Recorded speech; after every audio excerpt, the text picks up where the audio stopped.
Dear students, कल हम लोग ने पढ़ा था अफ्रीका में कॉन्गो बेसिन के बारे में, जिसमें हम लोगों ने पढ़ा था लोकेशन, उसका लोकेशन कहाँ पे है, फिर उसके क्लाइमेट, वहाँ का क्लाइमेट कैसा है। आज हम लोगों को पढ़ने हैं नेचुरल वेजिटेशन, नेचुरल पेड़ पौधे। The equator passes through the Congo basin. High temperatures and heavy rainfall in this equatorial region support a dense evergreen forest. Congo basin equator से पास करता है। यहाँ का टेम्परेचर हाई होता है, हेवी रेनफॉल होता है इस इक्वेटोरियल रीजन में, जिसके कारण यहाँ के फॉरेस्ट हमेशा हरे भरे रहते हैं। मीन्स घने सदाहरित फॉरेस्ट यहाँ होते हैं। These are the world's largest and thickest tropical rain forest. ये वर्ल्ड का सबसे बड़ा और सबसे मोटा ट्रॉपिकल रेन फॉरेस्ट है। मीन्स वर्षा वाले जंगल हैं, सबसे ज़्यादा यहाँ वर्षा होते हैं। Many species of trees are found here. पेड़ पौधे के बहुत सारे स्पेसीज, बहुत सारे प्रजाति यहाँ पाए जाते हैं। As all this do not shed their leaves at the same time. जैसा कि ये सारे पेड़ एक समय में अपने लीव्स नहीं छोड़ते हैं, एक समय में इनके लीव्स नहीं झड़ते हैं। द फॉरेस्ट्स लुक एवरग्रीन, जिसके कारण फॉरेस्ट हमेशा ग्रीन दिखता है। The trees grow close to one another. Trees एक दूसरे के बहुत ही नज़दीक में उगते हैं, बढ़ते हैं। They grow very tall in order to get sunlight. They grow very tall in order to get sunlight. Way sunlight प्राप्त करने के लिए बहुत लंबे होते हैं। Some trees stand more than 40 meters tall.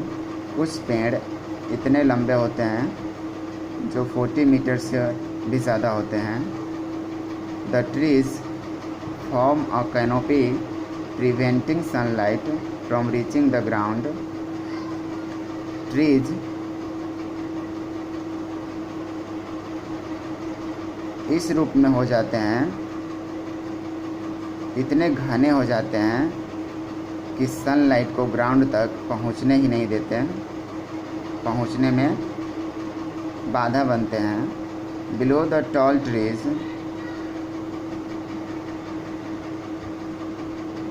is a dense growth of small trees. बड़े बड़े पेड़ के नीचे भी छोटे छोटे घने ट्रीज भी ग्रो किए हुए हैं, जैसे shrubs and creepers. Trees of the hardwood type such as mahogany and ebony grow here. Would के लिए कुछ हार्ड ट्री भी यहाँ पाए जाते हैं, जो महोगैनी एंड इवोनी हैं। Rubber, bamboo and coconut palms grow along the coast. जो समुद्र के किनारे वाले एरिया में rubber, bamboo and coconut palms उगते हैं।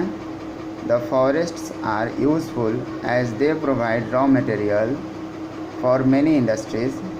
बहुत सारे इंडस्ट्री के लिए रॉ मटेरियल भी प्रोवाइड करते हैं ये forest. But due to the dense undergrowth these areas are difficult to penetrate. लेकिन यह एरिया इतना घना है जिसके कारण इसके अंदर घुसना इसको भेदना आसान नहीं है, बहुत डिफ़िकल्ट है। Reverse provide the means of transport in this forest areas. इस फॉरेस्ट एरियाज़ में रिवर्स ट्रांसपोर्ट का साधन बनते हैं। अगला पॉइंट है एनिमल लाइफ।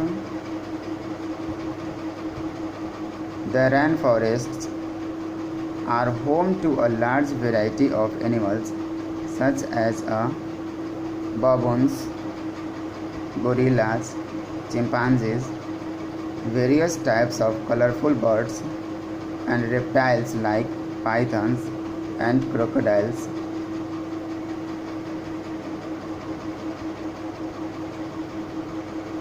रेन फॉरेस्ट बहुत बड़े वैरायटी वाले एनिमल्स का घर भी है, जैसे कि बबून्स मीन्स होता है लंगूर, बड़े बड़े लंगूर, गोरिल्ला चिंपांजी, एंड और बहुत सारे कलरफुल बर्ड्स, रेप्टाइल्स जैसे पाइथन्स मीन्स बड़े आकार का सांप या अजगर, क्रोकोडाइल्स,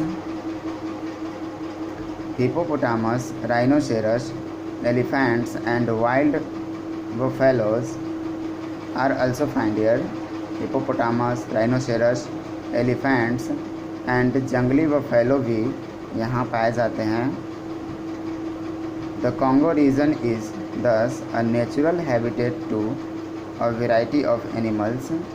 Congo region बहुत सारे एनिमल्स का नेचुरल हैबिटेट है।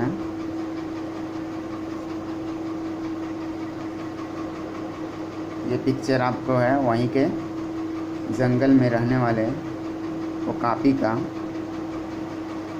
The only living relative of the giraffe, the okapi is found only in the rain forest of the Congo.